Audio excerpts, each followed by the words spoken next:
Speaker sir, నేను 21 సంవత్సరాల నుంచి ఈ సభలో ఉన్నాను. మంత్రిగా పనిచేశాను, ప్రతిపక్షంలో కూడా సభ్యుడిగా పనిచేశాను. నా 21 సంవత్సరాల్లో క్వశ్చన్ మీరు చదివినప్పుడు మంత్రి గారు సీట్లో లేనటువంటి మొదటి సందర్భం ఈరోజు 21 సంవత్సరాల చరిత్రలో చూశాను. కొన్ని సందర్భాల్లో ఏదైనా ప్రత్యేకమైన కారణం వల్ల సభ్యుడు రాకపోతే మంత్రి గారికి ఏదైనా అర్జెంట్ ఉంటే ఇన్ఫార్మ్ చేస్తారు, క్వశ్చన్ పోస్ట్పోన్ చేసి తర్వాత తీసుకుంటారు. బట్ వెన్ స్పీకర్ కాల్స్ తప్పకుండా మినిస్టర్ గారు అక్కడ ఉన్న సందర్భం ఉంది. అయినా సభ గౌరవాన్ని హుందాతనాన్ని దృష్టిలో పెట్టుకొని నేను వదిలేస్తున్నాను. అధ్యక్ష, ఈరోజు గౌరవనీయులు బట్టి విక్రమార్క గారు, గౌరవనీయులు ఉప ముఖ్యమంత్రి బట్టి విక్రమార్క గారు నేను అడిగిన ప్రశ్నకు వారు సమాధానం ఇచ్చారు. రాష్ట్ర ప్రభుత్వం ఎఫ్ఆర్బిఎం కింద తీసుకున్న అప్పులు 51,277 కోట్లని చెప్పారు. అఫ్కోర్స్ ఈరోజు ఉదయం నేను రిజర్వ్ బ్యాంక్ ఆఫ్ ఇండియాది కూడా రిపోర్ట్ తీసుకున్న పొద్దున్నే నెట్లో. ఈరోజు కలిపితే ఇంకో 3,000 కోట్లు పెరిగింది. ఆల్రెడీ ఇంతకుముందే 2003వ తారీఖు 5వ తారీఖు తీసుకున్నారు. ఇవాళతో కలిపితే ఇంకో 1000 పెరిగింది. 55,277 కోట్లు ఎఫ్ఆర్బిఎం కింద తీసుకున్నారు. కార్పొరేషన్ గ్యారంటీల కింద 61,991 కోట్లు తీసుకున్నారు. 10,099 కోట్లు గ్యారంటీ లేకుండా తీసుకున్నారు.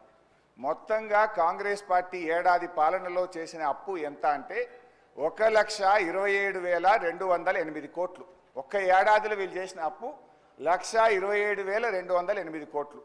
5 ఏళ్లకు మనం లెక్క కడితే ఎంత అవుతుందంటే అధ్యక్ష, 6,36,040 కోట్ల రూపాయలు 5 ఏళ్లలో కాంగ్రెస్ ప్రభుత్వం చేయబోయే అప్పుగా దీన్ని బట్టి మనకు స్పష్టంగా కనబడతా ఉంది. ఇకపోతే అధ్యక్ష, ఈ మధ్యకాలంలో కాంగ్రెస్ పార్టీ నాయకులు వైట్ పేపర్, కాంగ్రెస్ పార్టీ పెట్టిన వైట్ పేపర్ బుక్ కూడా తెచ్చాను అధ్యక్ష. ఇది వైట్ పేపర్. అదేవిధంగా బట్టి విక్రమార్క గారు ఈ సభలో పెట్టిన పేపర్. దీని ఆధారంగా నేను పోయినసారి బడ్జెట్ సమావేశాల్లో కూడా చాలా స్పష్టంగా చెప్పాను. మీరు గతంలో బీఆర్ఎస్ పార్టీ 10 ఏళ్ల కాలంలో 671 అని ఒకరంటారు, 7 లక్షల కోట్లని ఒకరంటారు, 711 అని నోటికొచ్చినట్టు మాట్లాడుతున్నారు. I challenge in this house, ఒకరోజు స్పెషల్గా డిబేట్ పెడతారా పెట్టండి, లేదు ఆడిటర్లను పిలిచి పెడతారా, ఫైనాన్స్ డిపార్ట్మెంట్ పెట్టి పిలుస్తారా పిలవండి.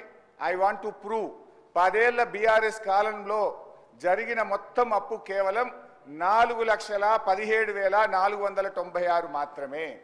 కానీ గోరంతలు కొండంతలు చేసి గోబల్స్ ప్రచారం చేసేటువంటి ప్రయత్నాన్ని ఈ సభ ద్వారా నేను తీవ్రంగా ఖండిస్తూ ఉన్నాను. గతంలో గౌరవనీయులు బట్టి విక్రమార్క గారు ఎన్నికల ముందు ఆదాయాన్ని సమకూర్చడంలో కాంగ్రెస్ పార్టీకి అపారమైనటువంటి అనుభవం ఉంది, హామీలన్నీ నెరవేర్చడం మాకు పెద్ద సమస్యే కాదు అని ఎన్నికల ముందు చెప్పారు. వీడియో కూడా ఉంది, కావాలంటే పంపిస్తాను. ఇప్పుడు అధికారంలోకి వచ్చిన తర్వాత ఏమైంది, ఏడాది అయింది, హామీలు ఎప్పుడు అమలు చేస్తారంటే అప్పుల పేరు చెప్పి తప్పించుకునేటువంటి ప్రయత్నం చేస్తున్నారు. ఒక అబద్ధాన్ని 100 సార్లు చెప్తే నిజమైతే అనే విధంగా గోబల్స్ ప్రచారం చేస్తూ ఉన్నారు. అందుకే ఈ శాసనసభ వేదికగా సభ్యులకు రాష్ట్ర ప్రజలకు కూడా ఈ 7 లక్షల కోట్ల అప్పు అని కాంగ్రెస్ పార్టీ చేస్తున్న ప్రచారం తప్పు అని ఈ సభ ద్వారా రాష్ట్ర ప్రజలకు నేను తెలియజేయదలుచుకున్నా అధ్యక్ష. ఆర్బీఐ కంటే గొప్ప వాళ్ళు అయితే ఉండరు అధ్యక్ష. ఇన్ఫ్యాక్ట్ అధ్యక్ష, ఈ 4,17,496 కోట్లలో కూడా 10 ఏళ్ల బీఆర్ఎస్ పాలనలో 4-5 ప్రత్యేకమైన విషయాలు ఉన్నాయి. 2 వరుస కరోనా సంవత్సరాలు రావడం వల్ల కేంద్ర ప్రభుత్వం అప్పుడు మొత్తం దేశం యొక్క ఎకానమీ అతలాకుతలమైంది. మీరు రాష్ట్రాలు 1.75% అదనంగా అప్పులు తీసుకోండి, క్యాపిటల్ ఎక్స్పెండిచర్ చేయండి అని కేంద్ర ప్రభుత్వం చెప్పడం వల్ల మనము తీసుకున్నటువంటి అప్పులు కూడా ఉన్నాయి. ఇది కాకుండా ఉదయ్ స్కీమ్ ద్వారా, సార్ లెట్ మీ కంప్లీట్, ఆ తర్వాత అని చెప్పమనండి. Let me complete. Speaker sir, Harish Rao గారు సభలో చాలా సంవత్సరాలు